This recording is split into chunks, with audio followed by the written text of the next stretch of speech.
18 ఏళ్ళు దాటితే ఓటు హక్కు వస్తుంది మనకు. ఓటు హక్కు వచ్చిన తర్వాత అంటే అంత పెద్దవాడు, అంటే భారతదేశంలో మన సమాజంలో పెద్దవాళ్ళు ఉన్నారు కదా, వీళ్ళంతా పౌరులు, భారతదేశం పౌరులు. భారతదేశం అంటే పౌరులు. నేటి బాలలే రేపటి పౌరులు, అంటే రేపు భారతదేశాన్ని నిర్మించేవాళ్ళు మీరే. కాబట్టి రేపు భారతదేశం ఎలా ఉండాలి, ఇవాళ ఉన్న భారతదేశం ఎలా ఉంది, వచ్చే భారతదేశం, భవిష్యత్తులో భారతదేశం ఎలా ఉండాలి అనేది నిర్ణయించేది మీరు. కాబట్టి రేపు భవిష్యత్తులో భారతదేశం బాగుండాలి, మంచి అభివృద్ధి సాధించాలి, బాగా అందరూ సమానత్వంతో ఐకమత్యంతో అన్నదమ్ముల్లాగా ఉండాలి అంటే ఇప్పటి నుంచి మీరు ఆ విలువలు నేర్చుకోవాలి.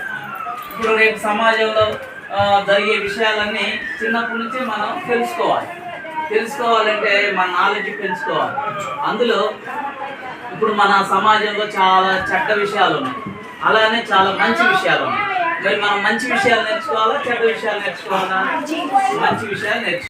ఇప్పుడు గ్రంథాలయాల్లో కంప్యూటర్లు కూడా పెట్టారు కాబట్టి ప్రపంచ నాలెడ్జ్ అంతా మనం తెలుసుకోవడానికి అవకాశం ఉంది. అట్లనే గ్రంథాలయాలతో పాటు స్కూళ్ళు, ఈ స్కూళ్ళల్లో ప్రైవేట్ స్కూళ్ళు, ప్రభుత్వ స్కూళ్ళు రెండు రకాలైన. ప్రభుత్వ స్కూల్లోనేమో అనేక సౌకర్యాలు కల్పిస్తున్నారు, కానీ ప్రైవేట్ స్కూళ్ళల్లో ఏం చేస్తున్నారు, మార్కుల కోసం పోటీ పెడుతున్నారు. పోటీ పెట్టినందువల్ల ఈ ప్రైవేట్ స్కూళ్ళల్లో అసలు ఆడుకోవడానికి అవకాశం ఉంటుందా? పిల్లలు ఆడుకోవడానికి లేదు, పొద్దునుంచి సాయంత్రం దాకా హోంవర్క్. అట్లనే వాళ్ళు లాభాల కోసం ఏంటంటే చిన్న గదులు పెడతారు, ఆట స్థలం ఉండదు, ఆట స్థలం, ఆడుకోవడానికి స్థలమే ఉండదు. చిన్న గదుల్లో కోళ్ల ఫారంలో కోళ్ళు ఉంటాయి చూసా, ఆ కోళ్ళు ఎట్టుంటాయి, మామూలుగా బయట తిరిగే కోళ్ళు ఎట్టుంటాయి, కోళ్ల ఫారంలో కోళ్ళు ఎట్టుంటాయి, ఎక్కడున్నాయి అక్కడే ఉండాలి. ఇక చిన్నప్పటి నుంచి పెద్ద అయిన దాకా ఇంకా అక్కడే ఉండాలి, ఆ గూట్లోనే ఉండాలి. అది చాలా దారుణమైనటువంటి తీసుకోవాల్సిన అవసరం ఏంది.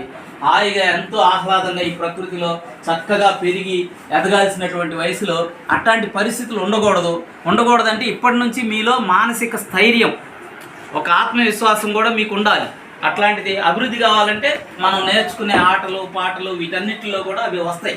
మనం అందరం కలిసిమెలిసి, ఆటలంటే కలిసిమెలిసి ఆడతాం, అందువల్ల మనలో ఐక్యత, మనలో స్నేహం, మనలో సమానత్వ భావాలు ఇవన్నీ అభివృద్ధి అవుతాయి. అవి భారతదేశానికి మంచిది. భవిష్యత్తులో మంచి సమాజం అభివృద్ధి కావడానికి నేటి బాలలే రేపటి పౌరులు అని చెప్పేసి ఒక గొప్ప భారతదేశంగా మన దేశం అభివృద్ధి కావడానికి అది తోడ్పడుతుంది.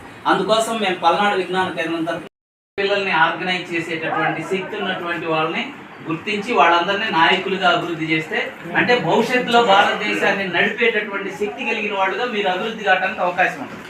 అందుకోసం చిల్డ్రన్స్ క్లబ్ అని ఏర్పాటు చేస్తున్నాం. పల్నాడు చిల్డ్రన్స్ క్లబ్ అంటే పిల్లలందరికీ అదొక సంఘం లాంటిది, యూనియన్ లాంటిది చిల్డ్రన్స్ క్లబ్. రేపు జిల్లా స్థాయిలో ఒక వర్క్షాప్ పెడతాం, పల్నాడు విజ్ఞాన కేంద్రంలో పెడతాం. అట్లా అన్ని గ్రామాల నుంచి కూడా ఈ చిల్డ్రన్స్ వర్క్షాప్కి మీరు కూడా రావాలి. మీరు వస్తే మీ చిల్డ్రన్స్ క్లబ్తో ఒక కమిటీ పెడతాం అక్కడ. అట్లనే మనం గ్రామ స్థాయిలో కూడా కమిటీలు పెట్టుకొని మన చిల్డ్రన్స్ క్లబ్ తరఫున మన కార్యక్రమాలు మనమే చేసుకోవాలి.